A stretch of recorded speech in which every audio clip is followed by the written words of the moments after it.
Kerusakan lingkungan akibat proses alam. Yang pertama ada letusan gunung api yang menyemburkan lava, lahar, material-material padat berbagai bentuk dan ukuran, uap panas, serta debu vulkanis disertai dengan adanya gempa bumi lokal yang disebut dengan gempa vulkanik.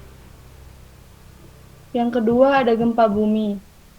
Semakin besar kekuatan gempa, kerusakan yang ditimbulkan semakin parah di muka bumi.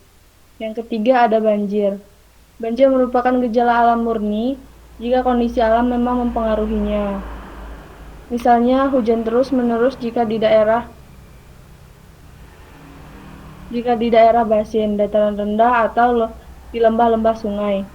Banjir bisa karena ulah manusia, seperti mengundurkan hutan di kawasan resapan, timbunan sampah yang menyumbat aliran air, ataupun karena rusaknya dam atau pintu pengendalian air.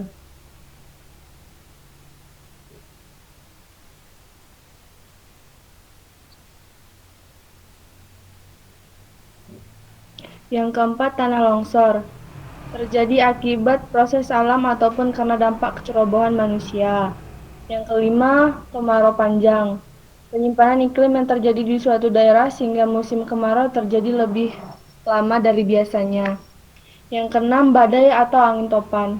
Bencana alam ini pada umumnya merusak berbagai tumbuhan, memorak-porandakan berbagai bangunan, sarana infrastruktur, dan dapat membahayakan penerbangan.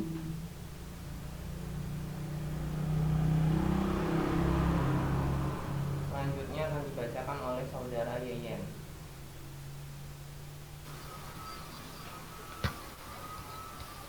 Selanjutnya yang ketujuh, pencemaran air. Terjadi karena masuknya zat-zat polutan yang tidak dapat diuraikan dalam air seperti deterjen, pestisida, minyak, dan berbagai bahan kimia lainnya. Selain itu, tersumbatnya air sungai oleh tumpukan sampah juga dapat menimbulkan polusi atau pencemaran. Yang kedelapan yaitu pencemaran udara. Pencemaran udara dapat ditimbulkan karena kendaraan bermotor, mesin-mesin pabrik, mesin kereta api, mesin jet pesawat, dan instrumen musik.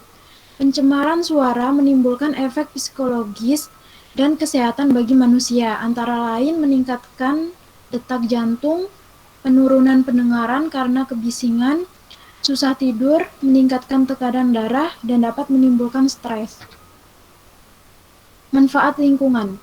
Lingkungan dapat kualitas baik akan sangat penting bagi terciptanya kehidupan manusia yang sehat, aman, dan sejahtera.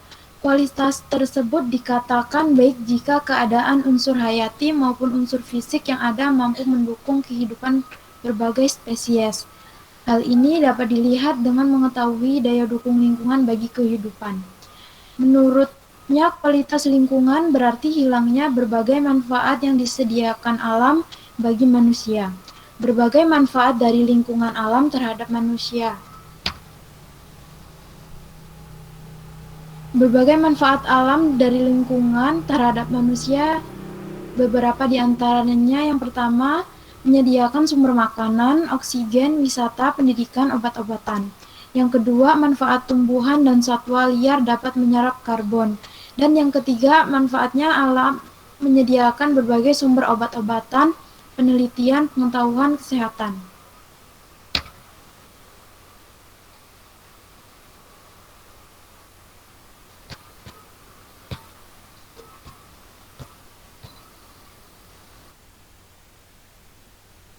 Yang terakhir akan dibacakan oleh saudari Yulina Rosa.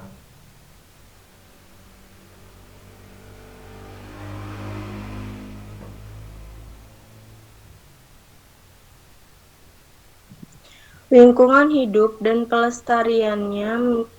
Menjaga agar lingkungan tetap lestari merupakan hal yang viral bagi manusia. Hal ini